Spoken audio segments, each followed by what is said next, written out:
Hello, good morning class. कैसे हैं आप लोग?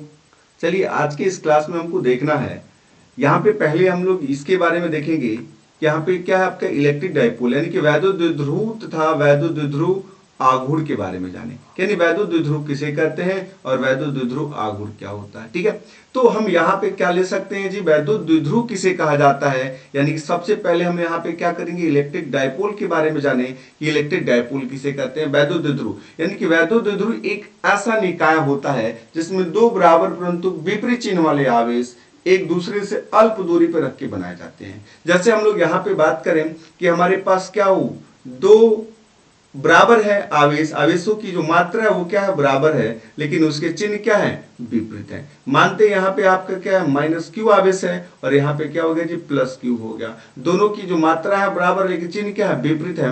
और इसके बीच की अल्प दूरी की बात करें तो मान लेते हैं इसके बीच की अल्प दूरी कितनी है, 2l है। तो इसी निकाय को हम लोग क्या कहते हैं, वैद्युत द्विध्रुव कहते हैं, वैद्युत द्विध्रुव कहते हैं। और वैद्युत द्विध्रुव किसे कहते हैं, इस निकाय के किसी एक आवेश और दोनों आवेशों के बीच की अल्प दूरी के गुणनफल को क्या कहते हैं, वैद्युत द्विध्रुव आघूर्ण कहते हैं, जिसे हम लोग P से इंडिकेट करते हैं। यानी P बराबर कोई एक आवेश ले लो और दोनों आवेशों के बीच की दूरी क्या है, 2l है। यानी कि क्या मिलेगा आपको, 2ql जो मिला ये आपका क्या हो गया, वैद्युत द्विध्रुव आघूर्ण हो गया। ठीक है, ये आपका जो 2ql है वैद्युत द्विध्रुव आघूर्ण है। अब यहां से देखिए कि वैद्युत द्विध्रुव आघूर्ण का जो मात्रक होता है वो कैसे ज्ञात करें। 2 तो हमारे यहाँ पे दिख रहा है, वो कांस्टेंट है, इसका मात्रक नहीं होगा, लेकिन Q का मात्रक क्या होगा, कूलाम होगा। और L क्या, बीच की दूरी की बात कर रहे हैं तो L दूरी के लिए हो तो दूरी का मात्रक मीटर होता है, जिसका मात्रक हो जाएगा कूलाम मीटर। ठीक है, तो देखिए यहाँ पे वैद्युत द्विध्रुव यानी कि एक बार और रिपीट कर रहे हैं, यानी कि क्या, एक ऐसा निकाय है जिसमें दो बराबर परंतु विपरीत चिन्ह वाले आवेश एक दूसरे से अल्प दूरी पर रख के बनाए जाते हैं। तो हम लोग मान लिए कि दो हमारे यहाँ बराबर और विपरीत चिन्ह वाले आवेश क्या, माइनस क्यू और प्लस क्यू, जिनके बीच की अल्प दूरी क्या है, 2l है। तो ये जो निकाय हमको दिख रहा है यही हमारा क्या है, इलेक्ट्रिक डाइपोल है। ठीक है, यहाँ पे कोई दिक्कत, ये आपका इलेक्ट्रिक डाइपोल हो गया। और यहाँ पे हम लोग बात कर रहे हैं वैद्युत द्विध्रुव आघूर्ण की बात कर रहे हैं, इलेक्ट्रिक डाइपोल मोमेंट की बात कर रहे हैं। तो इलेक्ट्रिक डाइपोल मोमेंट क्या होगा, यानी कि कोई एक आवेश ले लो, यानी आवेश का जो चिन्ह है वो तो अलग बात है, लेकिन आवेश की जो मात्रा लेनी होती है हमको, तो किसी एक आवेश और दोनों आवेशों के बीच की अल्प दूरी के गुणनफल को हम लोग क्या कहते हैं, वैद्युत द्विध्रुव आघूर्ण कहते हैं, जिसे P से इंडिकेट करते हैं। P बराबर क्या मिला, Q इंटू 2l, यानी 2ql लिख सकते हैं, जिसका वैल्यू होता है आपका क्या, कूलाम मीटर। ठीक है, कोई डाउट, जिसका मात्रक होता है कूलाम मीटर। चलिए इससे हम लोग एक चीज और आगे देख सकते हैं, अगर आपसे पूछा जाए बताइए कि इसमें क्या होता है, बलयुग्म का जो आघूर्ण होता है, वैद्युत द्विध्रुव आघूर्ण जो होता है उसकी दिशा किधर होती है, तो ये कह सकते हैं कि दोनों आवेशों को मिलाने वाली क्रिया रेखाओं की क्या होता है, अनुदिश क्या, ऋण आवेश से धन आवेश की तरफ, यानी कि जो P की दिशा होती है वो ऋण से क्या होती है, धन की तरफ होती है। ठीक है, इससे रिलेटेड हम एक अब यहाँ पे प्रश्न देखने वाले हैं कि ये क्या कह रहा है। चलिए ये कह रहा है कि अब देखिए यहाँ पे कह रहा है वैद्युत द्विध्रुव आघूर्ण, वैद्युत द्विध्रुव के कारण उत्पन्न वैद्युत क्षति की तीव्रता। अब हमको क्या करना है कि जो आपका वैद्युत द्विध्रुव दिया हुआ है उसके कारण उत्पन्न वैद्युत क्षति की तीव्रता ज्ञात करनी है। तो देखो वैद्युत द्विध्रुव के कारण जो उत्पन्न वैद्युत क्षति की तीव्रता होती है वो क्या होती है, दो स्थितियों में ज्ञात की जा सकती है। एक पहला स्थिति वैद्युत द्विध्रुव की अक्षीय स्थिति होता है जो सामने आपको दिख रहा है। ठीक है, और दूसरा जो होता है वो क्या होता है, निरक्षीय स्थिति होता है। तो सबसे पहले हम लोग यहाँ पे अक्ष की बात करेंगे, तो उसके लिए सबसे पहले आप क्या ले लोगे, तो हम लोग यहाँ पे मान लेंगे कि माना हमारे पास क्या है, एक वैद्युत द्विध्रुव क्या है, ए बी है, क्या है, ए और बी। एक हमारा इलेक्ट्रिक डाइपोल क्या है, ए बी है। ठीक है, जिसपे क्या है, माइनस क्यू आवेश और क्या, प्लस क्यू आवेश स्थित है, और जिसके बीच की जो अल्प दूरी है वो कितनी है, 2l है। यहाँ पे देखिए जो बीच की अल्प दूरी की बात कर रहे हैं हम लोग। ठीक है, तो जो बीच की अल्प दूरी है वो कितनी है, 2l। चलिए एक यहाँ मिस्टेक हो रहा है, ये इसी पे चला आया। ठीक है, इसको डिलीट कर दिया जाता है नीचे वाला। अब देखते हैं,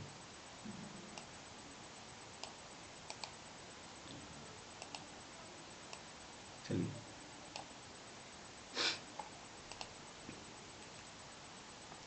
यहाँ एक बार और देख लेते हैं इसको। यहाँ पे हमारे क्या है, दो, यानी कि एक वैद्युत द्विध्रुव हम लोग लिए क्या, ए बी की बात कर रहे हैं। तो ए बी हमारे पास क्या, एक वैद्युत द्विध्रुव है, ए और क्या है, बी हमारा वैद्युत द्विध्रुव है, जिसपे आवेश क्या है, माइनस क्यू और क्या है, प्लस क्यू है। ठीक है, और जिनके बीच की जो अल्प दूरी है वो क्या है, 2l है। अब बीच की अल्प दूरी 12 हम क्यों मानते हैं अभी बताएंगे आपको। और अक्ष की बात करेंगे तो हम क्या करेंगे, सीधे एक अनुदिश यानी कि क्या होगा इसके ए बी का अनुदिश एक बिंदु हम लोग क्या मानते हैं पी मानते हैं। कहां से दूरी लेते हैं, मानते हैं कि ए बी जो है वह जो द्विध्रुव है उसका मध्य बिंदु क्या है, ओ है। ठीक है, तो मध्य बिंदु ओ से आर दूरी पर एक बिंदु अक्ष में क्या ले लेते हैं हम लोग, पी ले लेते हैं। और जहां पे हम लोग क्या ज्ञात करना चाहते हैं, इस पूरे द्विध्रुव के कारण वैद्युत क्षेत्र की तीव्रता। ठीक है, अब तीव्रता ज्ञात करने के लिए सबसे पहले हम लोग क्या करेंगे, प्लस क्यू आवेश के कारण बिंदु पी पे वैद्युत क्षेत्र की तीव्रता ज्ञात करेंगे, उसके बाद माइनस क्यू आवेश। ठीक है, तो किसी बिंदु के कारण किसी बिंदु पे जब तीव्रता ज्ञात की जाती है तो उस आवेश से उस बिंदु के बीच की दूरी ज्ञात होनी चाहिए।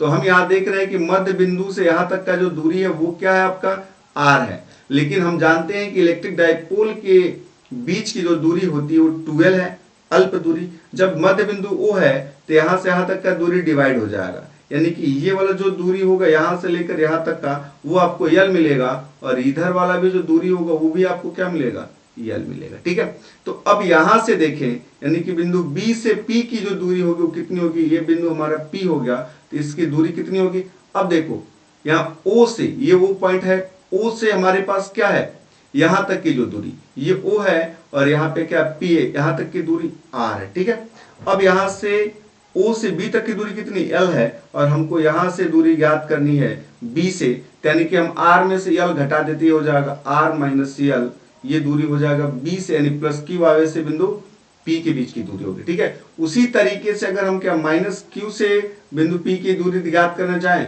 तो वो है उसमें क्या करेंगे, यल को जोड़ देंगे तो हो जाएगा आर प्लस यल। ठीक है, ये दूरी मिल गई। अब यहाँ पे हम क्या करेंगे, बिंदु पी पे वैद्युत क्षेत्र की तीव्रता ज्ञात करनी है दोनों द्विध्रुव के कारण। तब देखेंगे जो यहाँ पे क्या होगा, प्लस क्यू आवेश है, इससे इस पे जो क्या होगा बल लगे वो प्रतिकर्षण का होगा, यानी कि बाहर की तरफ होगा, यानी कि जो तीव्रता मिलेगी वो क्या होगी, बाहर की तरफ होगी। तो मान लेते हैं कि प्लस क्यू आवेश के कारण उत्पन्न वैद्युत क्षेत्र की तीव्रता क्या U1 है, और माइनस क्यू आवेश के कारण उत्पन्न वैद्युत क्षेत्र की तीव्रता क्या E2 है। तो माइनस है तो माइनस के कारण क्या होगा, वैद्युत क्षेत्र की जो तीव्रता होगी वो अंदर की तरफ होगी, E2 क्या होगा अंदर की तरफ, E1 क्या है बाहर की तरफ। ठीक है, तो अब यहां से देखेंगे इतना तो मिल गया ना। अब यहां से आप देखिए इसके बाद आप क्या लिखेंगे, चलिए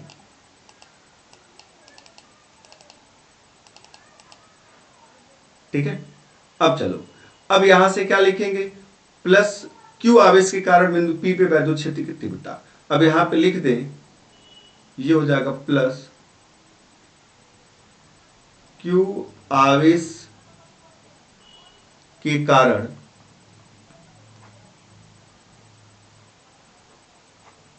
बिंदु P पर वैद्युत क्षेत्र की तीव्रता। चलिए, तो किसी बिंदु के कारण किसी बिंदु पे जो वैद्युत क्षेत्र की तीव्रता होती है वो हमने आपको पहले वीडियो में बताया। ठीक है, तो यहाँ पे E1 मान लिया है प्लस क्यू के कारण, तो ये जो वैल्यू होगा E1 बराबर हो जाएगा 1/4 पाई एप्सिलॉन 0। ठीक है, अभी हो जाएगा Q बाई बीच की दूरी का स्क्वायर, तो बीच की दूरी प्लस क्यू से इसकी दूरी कितनी R माइनस एल है, तो ये हो जाएगा R माइनस एल का होल स्क्वायर। इसको इक्वेशन नंबर हम फर्स्ट माने। अब इसके बाद क्या करेंगे, अब माइनस क्यू आवेश के कारण देखे तो उस बिंदु पर वैद्युत क्षेत्र की जो तीव्रता होगी यहाँ पे आप क्या लिखोगे, माइनस क्यू आवेश के कारण। ठीक है, अब वैद्युत क्षेत्र की तीव्रता बिंदु P पे क्या हो जाएगी, E2 माने हम लोग, तो ये हो जाएगा E2 बराबर क्या 1/4 पाई एप्सिलॉन नॉट, और ये हो जाएगा Q बाई, अब इसके बीच की दूरी R प्लस एल है तो R प्लस एल का होल स्क्वायर। ठीक है, ये इक्वेशन नंबर सेकंड होगा। अब बिंदु P पे हम क्या करेंगे, परिणामी तीव्रता की बात करें तो कैसे ज्ञात करेंगे। आप देख लो कि एक क्या बाहर की तरफ है और एक क्या है अंदर की तरफ है, तो परिणामी क्या होगा, मान लेते हैं कि एक यहाँ पे व्यक्ति इसको खींच रहा है और एक यहाँ पे व्यक्ति इसको खींच रहा है, तो कौन खींचेगा भाई, कितने, अगर ये 5 न्यूटन के बल से खींच रहा है और ये 2 न्यूटन के बल से खींच रहा है, तो ये वाला कितने न्यूटन का बल हावी कर पाएगा इस पे, यानी कि हम क्या करें 5 में से 2 को क्या करें घटाएंगे, तो इस बिंदु पे लगने वाला टोटल बल मिल जाएगा। ठीक है, उसी तरीके से तीव्रता भी ज्ञात की जाएगी, यानी कि परिणामी जो तीव्रता होगी इन दोनों तीव्रताओं की क्या होगी, अंतर के बराबर होगी। तो हमें इसमें देखना होगा कि कौन सा बड़ा है, E1 बड़ा है कि E2 बड़ा है। E1 बड़ा होगा तो E1 में से E2 को घटाएंगे, और E2 बड़ा होगा तो E2 में से E1 को घटाएंगे, तो परिणामी तीव्रता मिल जाएगी। तब यहाँ देखते हैं कि कौन सा बड़ा है। तो बड़ा देखने के लिए क्या करेंगे, 1/4 दोनों में है, लेकिन ये वाला जो हम देख रहे हैं R-L है और ये क्या R+L है। तो जिसका हर छोटा होता है वो भिन्न क्या होती है, बड़ी होती है। तो इसका हर देख रहे हैं R-L है और ये R+L है, तो ये इसका हर बड़ा है और इसका हर छोटा है। इसका मतलब ये हो गया कि E1 जो है हमारे पास वो बड़ा है किससे, E2 से। तब परिणामी तीव्रता क्या हो जाएगी भाई, बिंदु P पे परिणामी जो तीव्रता होगी दोनों के अंतर के बराबर होगी। तब यहां से क्या लिखेंगे, परिणामी तीव्रता क्या हो जाएगी, परिणामी तीव्रता तो क्या मिलेगा भाई, परिणामी तीव्रता। ये परिणामी जो तीव्रता है वो E इज बड़े वाले में से क्या करेंगे, छोटे वाले को घटाएंगे, ये आपको मिलेगा E1 माइनस E2। अब देखो आप, तो ये E बराबर E1 का वैल्यू हम लोग देखें कितना है, 1/4πε0, ये है आपका Q बाई R-L का होल स्क्वायर, ठीक है। और माइनस इसका घटा दें तो ये हो जाएगा 1/4πε0, अभी होगा Q बाई अभी है R+L का होल स्क्वायर, ठीक है। अब इसको आगे हल कर लेते हैं, देखते हैं क्या मिलेगा हमको। अब आगे देखोगे तो ये आपको मिला क्या, E = यहाँ पे 1/4πε0 Q कॉमन है, यानी कि हम लिख सकते हैं Q बाई 4πε0 कॉमन कर लें तो ये बचेगा आपका 1/R-L का होल स्क्वायर और माइनस ये 1 क्या होगा, R+L का होल स्क्वायर, ठीक है। अब ये हमको मिलेगा E = ये मिला Q बाई 4πε0। अब यहां देखिए इसका एलसीएम हमको मिलेगा R-L, ठीक है, का होल स्क्वायर इंटू ये होगा R+L का होल स्क्वायर। अब इसके हर से भाग करेंगे, कटाई R+L बचा, इधर जाके गुणा होगा 1 में, तो मिलेगा R+L का होल स्क्वायर माइनस ये इधर जाएगा तो ये होगा R-L का होल स्क्वायर, ठीक है। चलिए अब यहां क्या मिलने वाला हमको, ये देखो आप, ये E = ये अब तो आपको मिलेगा Q बाई 4πε0 मिलेगा। अब यहां पे हम लोग सूत्र लगा सकते हैं, एक ये होता है A माइनस बी, और दूसरे ब्रैकेट में अगर A प्लस बी हो तो इसको हम लोग लिख सकते हैं A² माइनस बी स्क्वायर, ठीक है। तो यहाँ पे देखिए R-L और R+L को क्या लिखोगे आप, A² यानी कि R² माइनस L का स्क्वायर, और टोटल का स्क्वायर हम लोग यहाँ पे कर सकते हैं क्योंकि दोनों का स्क्वायर है। अब इसको तोड़े A प्लस बी के होल स्क्वायर पे तो ये होगा R² प्लस L² और प्लस क्या होगा 2RL, ठीक है। और माइनस ध्यान से देखिए, इसको तोड़ेंगे तो प्लस में आएगा, लेकिन माइनस का गुणा करेंगे तो क्या होगा, माइनस R², ये होगा माइनस क्या होगा L², ये -2 ये भी होता है, लेकिन माइनस का गुणा करोगे तो क्या होगा प्लस, ये होगा 2RL, ठीक है। चलिए अब देखोगे ये R² से R² कट गया, L² से L² कट गया। अब हमारे पास बचा क्या, E = हम इसको लिखे 1/4πε0 और Q इसके साथ गुणा कर लेने 2RL, और 2RL क्या होगा 4RL होगा, तो यहाँ पे क्या लिखोगे 4RL, और यहाँ पे जाके क्या होगा Q का गुणा हो गया, बटे में क्या होगा। अब यहाँ पे हमको मिला क्या, R² माइनस क्या L² का यहाँ पे क्या आपका होल स्क्वायर, ठीक है। एक चीज और यहाँ से हम लोग देख सकते हैं कि हम पहले भी जानते हैं कि P का जो मान है, अभी इसके पहले हम लोग देखिए द्विध्रुव आगे, तो P बराबर क्या लिखे थे 2QL, तो यहाँ पे एक यहाँ 4 है तो इसको 2 और QL को हम लोग आसानी से P लिख सकते हैं। तो ये आपको मिल जाएगा E = 1/4πε0, और यहाँ पे 4 है, इसको 2 × 2 लिखें तो एक आपका 2 बचा रहेगा और एक आपका R भी बचा रहेगा, और 2QL के स्थान पे हम लोग क्या लिखेंगे, P लिखेंगे, तो ये आपका वैल्यू होगा P। अब यहाँ से क्या मिला आपको, यदि हम लोग मान लेते हैं कि जो ये दूरी है, एक चीज और इसमें छोड़ी जा सकती है, यदि चाहे चलो आप लिख लो यहाँ पे एक स्टेप और, R² माइनस L² का होल स्क्वायर, ठीक है। अब माने कि द्विध्रुव के बीच की जो दूरी होती है बहुत छोटी होती है, और यहाँ पे अगर मानते हैं कि R is greater than L, तो R² भी क्या होगा, ग्रेटर देन क्या होगा L²। तब क्या करोगे आप, एल स्क्वायर को नगण्य मानकर छोड़ने पर, क्योंकि हम लोग माने थे 12 अल्प दूरी है और उसका आधा तो और अल्प होगा, तो बहुत छोटा होने के कारण कोई ज्यादा प्रभाव नहीं डालेगा, इसीलिए एल स्क्वायर को नगण्य मान के छोड़ दें तो यहाँ पे हमको क्या मिलेगा, वैद्युत क्षेत्र की तीव्रता कितनी हो जाएगी, E = 1/4πε0, और ये आपको मिलेगा क्या, यहाँ देखो 2rp बटे में r स्क्वायर और इसका होल स्क्वायर, r का पावर क्या होगा 4 हो जाएगा, इससे इसका घात कटेगा तो बचेगा कितना 3, तो ये आपको मिला क्या, E = 1/4πε0, अभी आपको बचा क्या मिला क्या 2p/r³, ठीक है।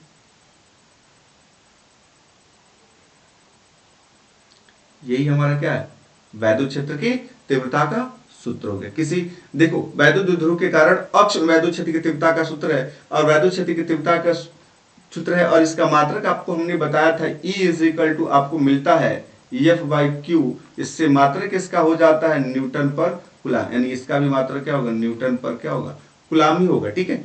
अब यहां से हम अक्ष में देख चुके हैं, अब निरक्ष के लिए हम क्या करेंगे आपको अगले वीडियो में बताएंगे, लेकिन आप इसमें ध्यान दे रहिएगा कि क्या हम लोग जो लिए हुए थे E का वैल्यू 1/4πε0 2p/r³ मिला है, ठीक है। अब यहाँ पे देख लो, यहां से आपको कोई कंफ्यूजन नहीं होना चाहिए, ठीक है। ये बहुत ही आसान प्रश्न है, देख लीजिए, ठीक है।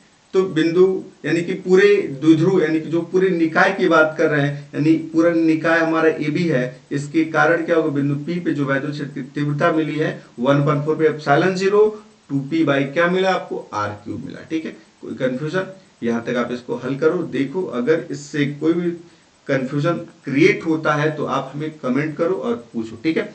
और आप लोग थोड़ा सा शेयर वगैरह कम कर रहे हैं, तो थोड़ा शेयर वगैरह ज्यादा कीजिए ताकि हम आपके लिए बेस्ट कर पाए, ठीक है। चलिए।